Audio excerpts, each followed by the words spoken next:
All right, story time. All right, so as all y'all probably know, I moved out to LA in 2007. Drove from Detroit.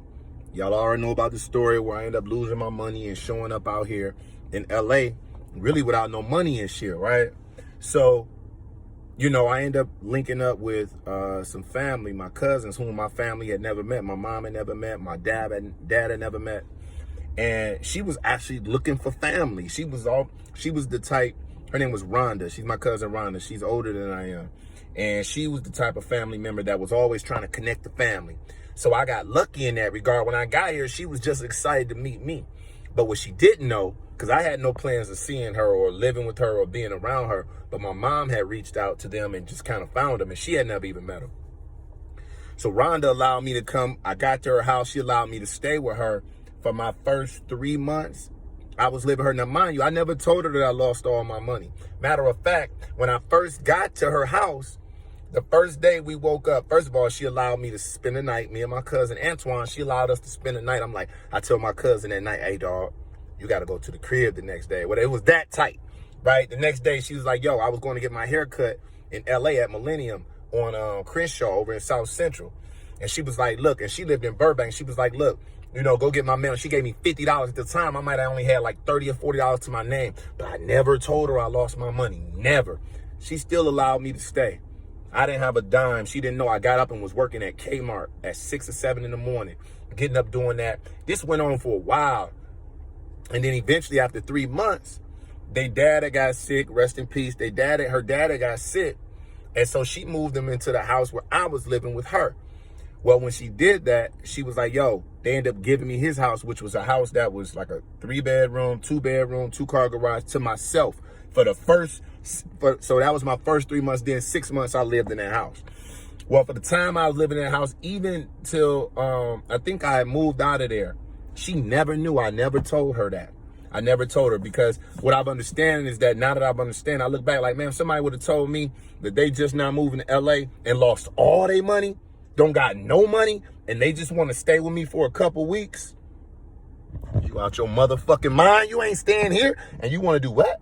You want to be a comedian and an actor, and you want to stay with me, and you ain't got no money, and Burp, I ain't going to be able to do it. You need to get your shit and get up out of here. That's how it works, because it's so hard to get on out here. It's so hard to do everything, especially if your money low. So all this time passed. I never told her. And then one day, and she's a Buddhist.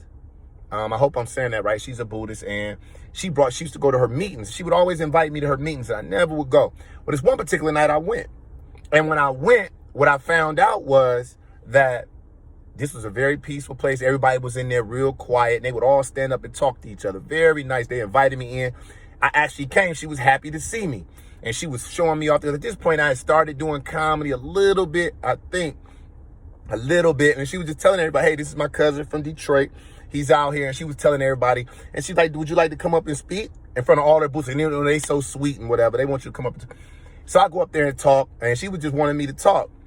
And in front of her group, her whole entire group, I explained to her. I said, y'all just don't know that Rhonda is very special to me. And she's my cousin. She looked out for me. I was like, what you guys don't know and what she doesn't know, and which I'm going to tell her the first time, is that, Rhonda, I didn't have no money when I moved out here. I lost all my money when I was driving out here. I left it at a truck stop. When I got to your house, I had about $40. About $40 to my name. And I couldn't tell you that because I didn't want to make you think I was going to be trying to be no burden or nothing like that. But I just want to let you know you were very, very special. And you really helped me a lot out here in my journey for doing that. And I would never forget you for that. And she was like, oh. And the whole people started like clapping and shit. And she was like, oh. And she just bust out into tears. She bust out into big tears and gave me the hugest hug and was like, why didn't you tell me? Why didn't you just tell me you was... I couldn't. For a lot of reasons. My pride. And then also I knew that I didn't want to be a burden. And I didn't want to make her think that this was some sort of ploy to kind of like live on her. And when I tell you, she cried and hugged me so much. Like, I just wish you would have told me. And in hindsight, I look back, she probably would have gave her right arm for me. So shout out to Rhonda, my cousin, who is also now the godmama of my son, her husband, B, who allowed me to come live in his house. Yo, that was some crazy times then. They really looked out and gave me a boost out here in LA. I will never forget them. Rhonda, if you watching this right now, I love you. I love your entire family. Your family is my family, but shit, I wasn't going to tell you I ain't had no money, though. You about to kick my ass out. I'll tell you that right now. You wasn't kicking my ass out, so I'll never forget that night.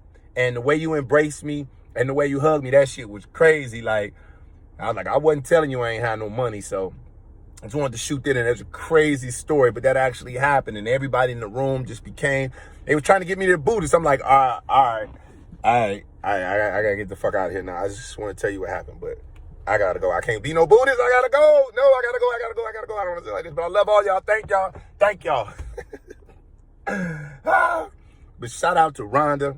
Again, I love you. I appreciate you, man. For more stories like this, make sure y'all subscribe to my YouTube channel. Hit that notification bell so y'all can get all the stories first. It's your man, Kevin Tate, and I'm out. Peace.